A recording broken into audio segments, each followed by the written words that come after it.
Welcome to the Biscuit Book Club, where two friends, Shelly and Marcy, talk with their favorite authors and yours about books, biscuits, and everything in between.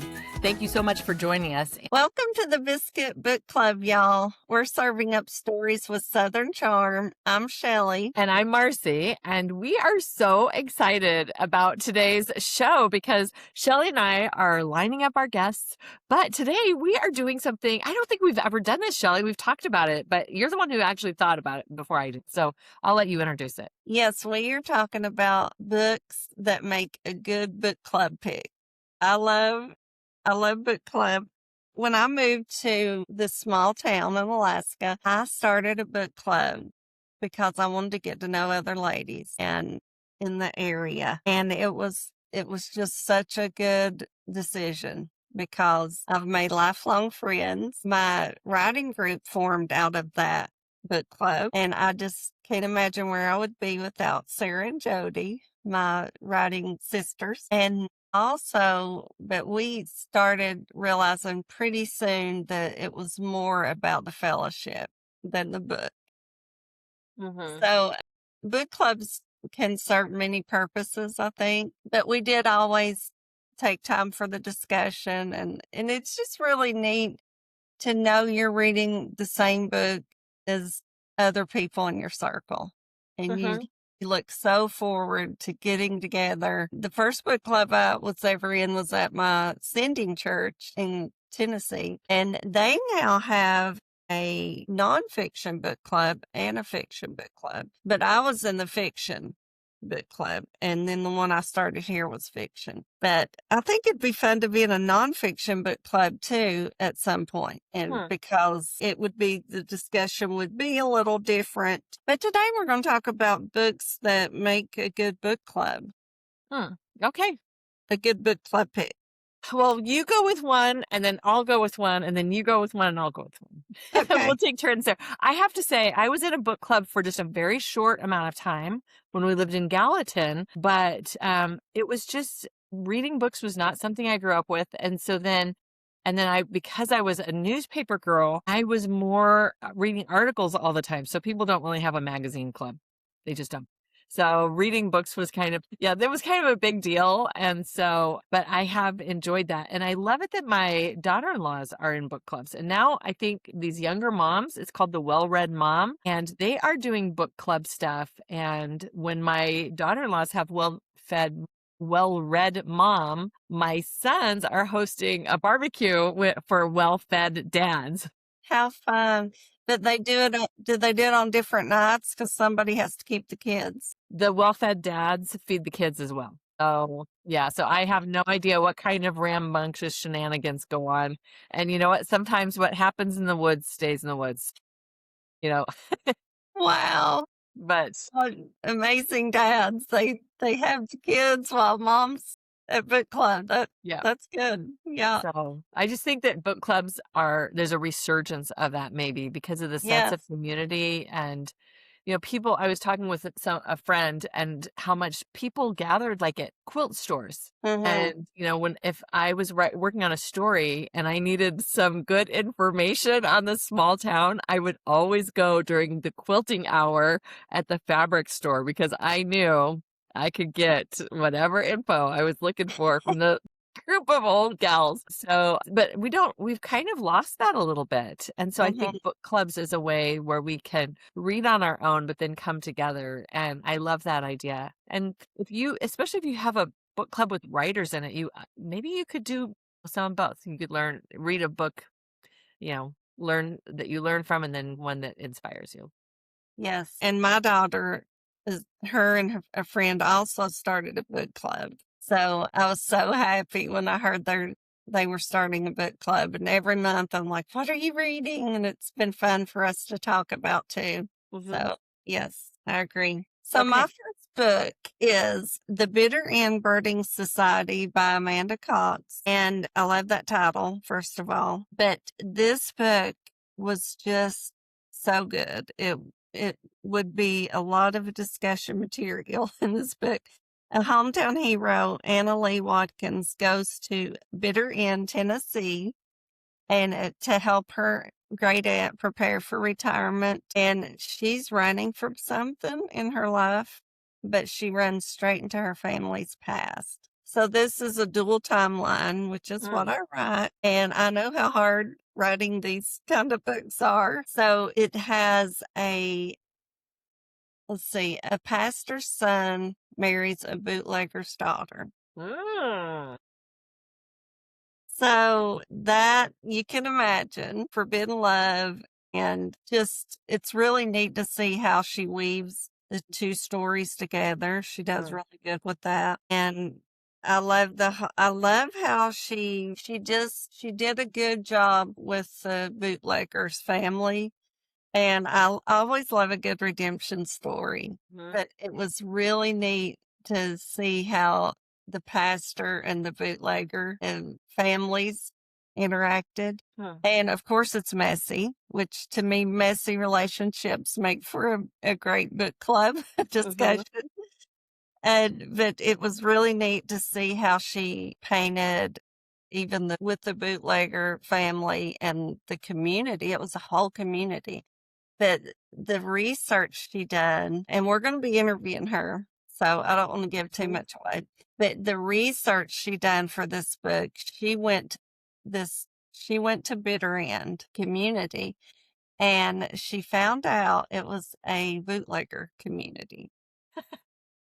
So it really appealed to me because my father actually worked for a bootlegger years ago when he was young, probably way too young to be doing that for sure. She was a woman, and she was very loved and respected in the community because she helped so many people. Although she was a bootlegger, that was the lifestyle back then in Mhm. that area. And it was really neat to see how well that this author had done her research. Mhm. So yeah, it really, I think I love this book too because I'd heard stories of my family. They came from that. Anyway, it was just thick with culture and had so many layers. Hmm. And it's just neat to read about those cultures that are no longer around that really existed. I think it's probably been in the last 5 years that I even heard the term Southern fiction. Like, it is now a genre. I don't Yes, think, maybe you could answer that, but I don't think Southern fiction, you had Amish fiction, yes, and then you had other types of fiction, but I don't think you had Southern fiction. But I think people are, because it's such a subculture, that it is kind of, it is now its own genre. yes. And that's what I write. So that's what I read a lot of. Yes, Southern fiction has become very popular lately, and good for me because it wasn't. I feel like it's just happened. I remember an agent saying we're not seeing a lot of Southern fiction. I started trying to find an agent in 2019, Hmm. and it, that's not that long ago. So I feel like Southern fiction is having a day. It's kind of like Sarah Sundin talked about when she started writing World War II? Yes. She was writing and no one wanted it. And then bam, I mean it's still big. But Yeah. so yeah, that's kind of what I'm seeing with Southern fiction. So maybe I should start my own trend. I'm thinking about hysterical nonfiction, hysterical fiction writing. I think that would suit you well. So I don't know how long it'll take to get to catch on, but we'll go for that one. What's your book? Your So first the book I brought to the table, I'm sorry, I have my tea here. The book I brought, I showed it to you already, was Deep Work by I, Cal Newport, and I started reading this until I got distracted.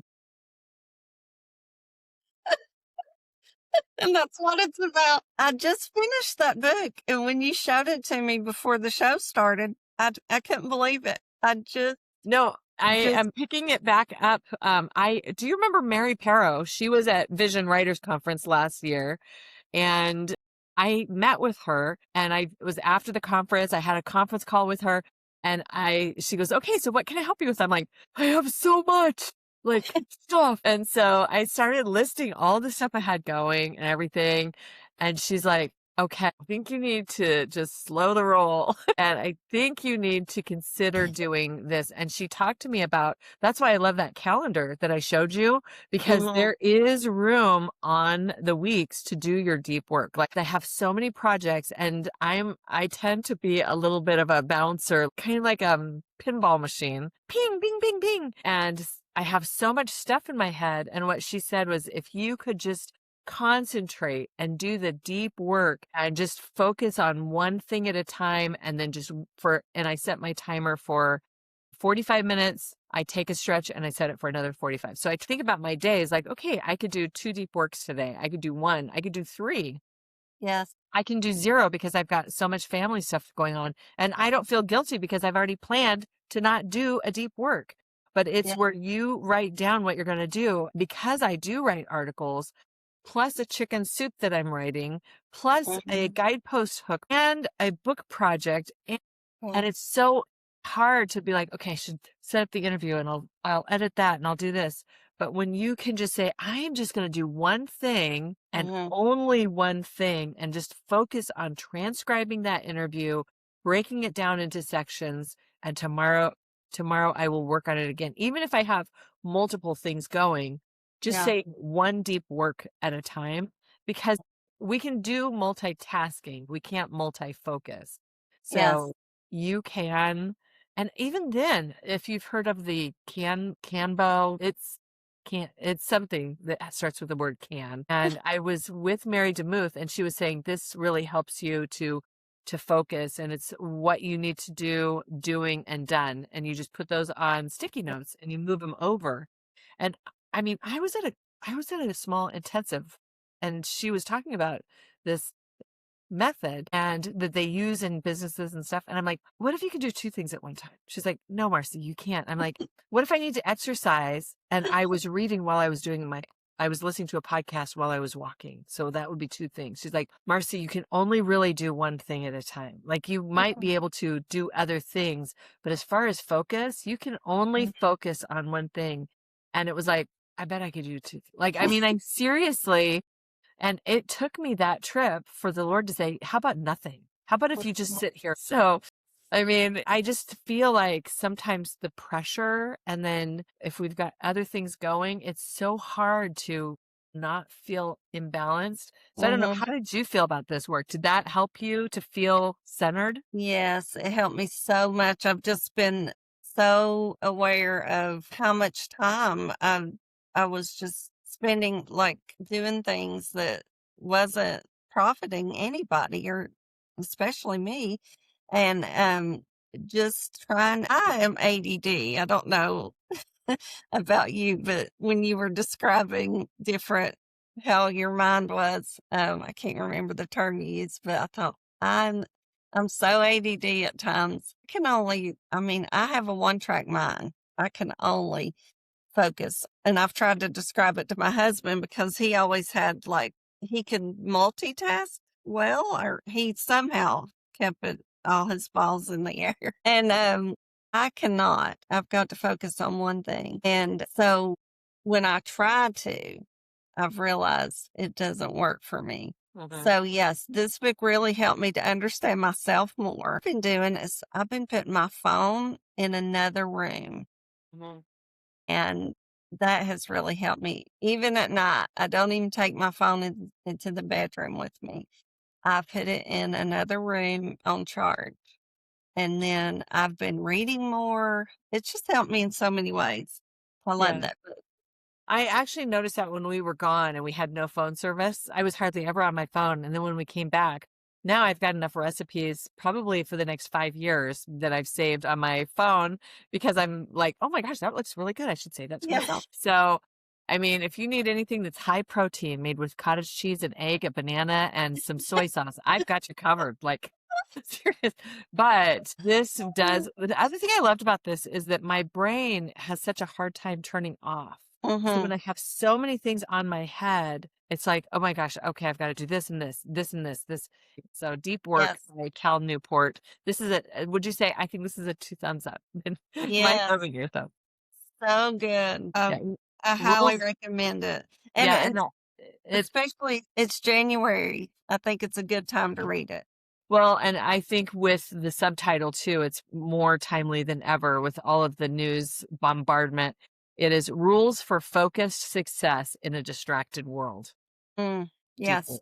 So, okay. Awesome. I What's almost picked that book. I meant to say that. We first said we were gonna pick 3. That was my 3rd one. I okay. was like, "I'm gonna pick a nonfiction." But then, we decided to just do 2 so the show didn't go too long, and so that was my 3rd book. That's so funny. So my next one is just a fun read. With all that's going on in the world, if you're looking for a fun escape, this book is almost 20 years old, but it is so fun. It's called Fancy Pants by Kathy Marie Hay, I guess. And this one is so laugh out loud. It's historical. So even though it's 20 years old, it's timeless. But it's just like a fish out of the water story with heart and depth. Sydney Hathwell finds herself stranded in America after her father dies. So she ends up, the man she planned to marry in America suddenly backs out. And she's alone and penniless and far from home. Desperate, she contacts a distant relative in Texas. And because her name is Sydney, which to him, he thought she was his nephew, and he agrees to put her to work on the ranch. So she goes to work on this ranch. She has to disguise herself as a boy, as a teenage boy. And it is so funny the things she has to do and the predicaments she gets put in with the other farmhands. It is, and they just pick on her, and it's just really good. It makes for a great book discussion. We have read this book 2 times in our book club. We read it when I first started the book club. I think it was one of the first books we read, and then we read it again last year. I Hmm. mean, I wonder if that's ever happened in the history of book clubs. Yeah, and with a book that old, how did people get it? Do you still, can you still purchase it, or do you have to Yes. get used copies? It's still on, I know it's definitely on Kindle. I'm not sure about paper copy, but, Okay. I can't find anything on this author. It's like I think she wrote a couple series and then she hasn't written anything in probably 15 years. So if you're listening and you know anything about this author, she's just no longer writing. I can't find anything on her. So Hmm. that was interesting. We talked about that, and you know how so many stories you can come up with this and that and the other. Wonder if this, wonder if that. So Hmm. that was part of our book club discussion. What happened to her? Hmm. But it was so good. Identity, belonging. What happens when we're forced outside of roles of society assigns us, Mhm. and it's just how much of who we are is shaped by expectations. Mhm. So there was a lot of questions in there, really good discussion questions. And you could read this book any time of year. You can read it on the beach. You could read it in the winter. Huh. You could just read it anytime. And it's just such a fun read. Okay, well, that's good. And did the gals were all of them in the book club for the first year time that they read it to the second time, or were there new No, gals? there was some new gals. And, there's usually at least one person that doesn't care for the books. Like it was okay. Everybody loved this book. Huh. So that's why I was just like, you know what? I had another one picked out, and last night I decided last minute to change. I thought about this book and how many times we've talked about it since, Uh-huh. and the fact that we read it twice in book club probably over an 8-year period. Wow. So yeah. It's, Okay, so that's Fancy Pants mhm. by who's the author? Yes. Where did sorry, my notes are all messed up. Kathy Marie Haight. Okay. And how do you spell that last name? Hake. Is that how you would say it? Yeah, like rake. Cake? Yeah, that's how I say. Cake? If you're gonna rhyme with something, you might as well rhyme with cake. What's your next one?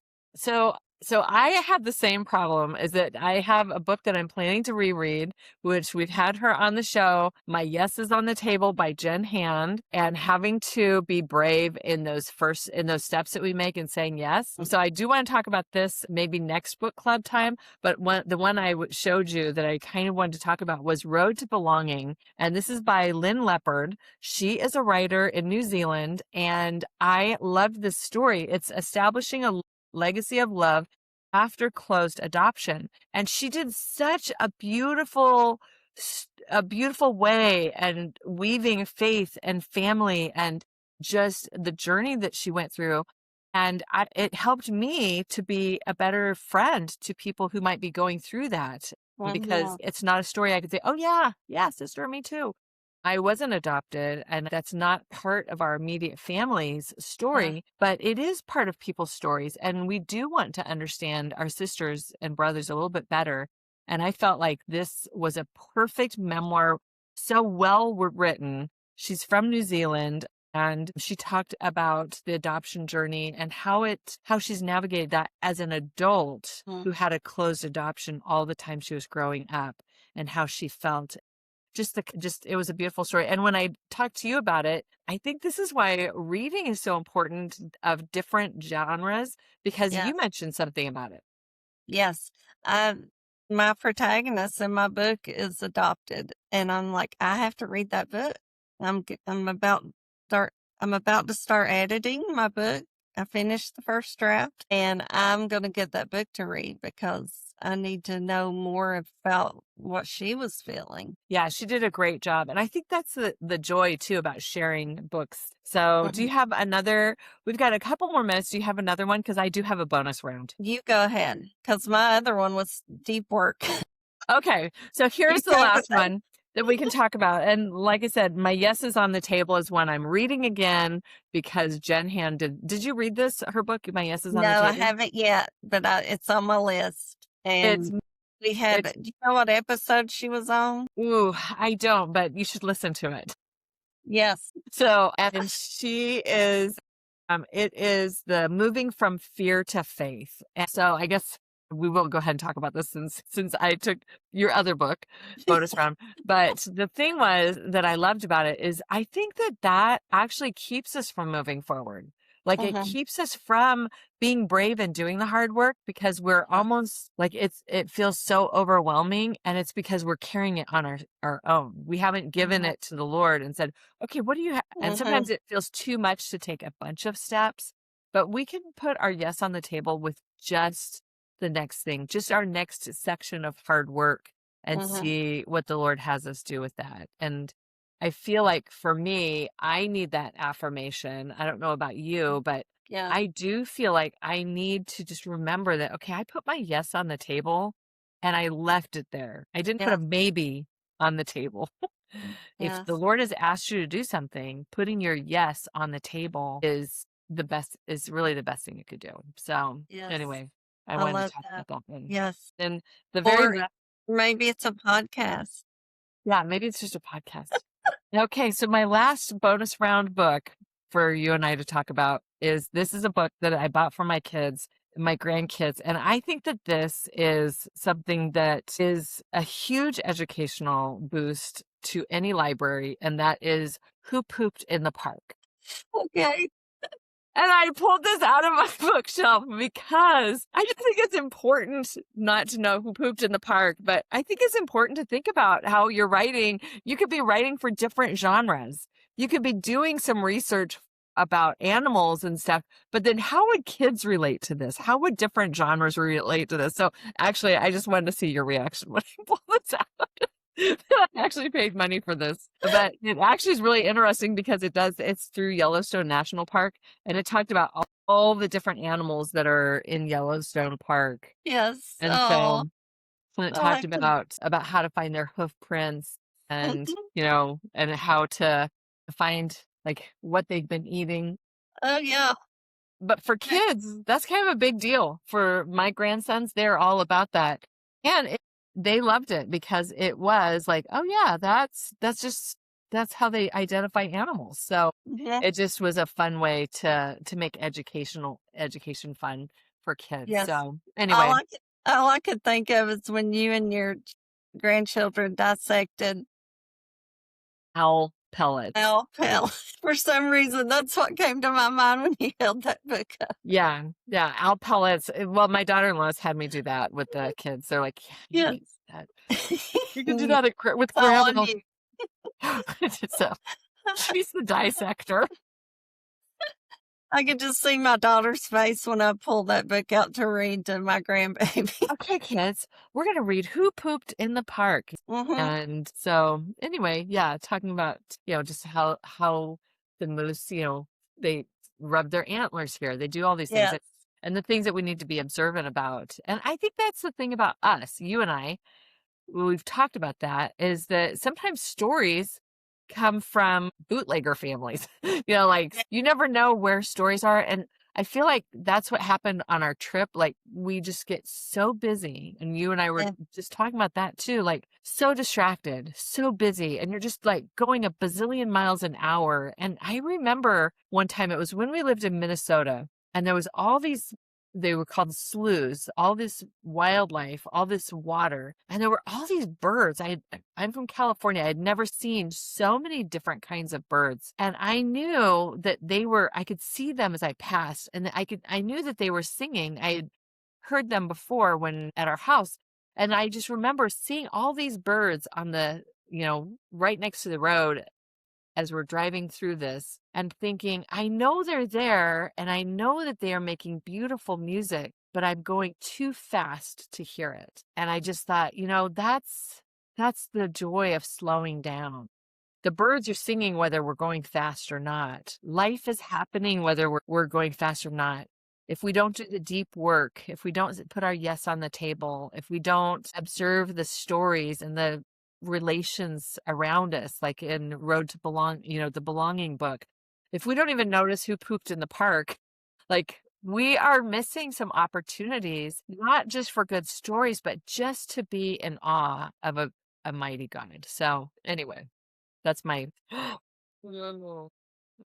well, it's been great. This has been a fun Biscuit Book Club. I'm already looking forward to the lineup that we have coming. And yeah, Vivian Cummings is going to be next year.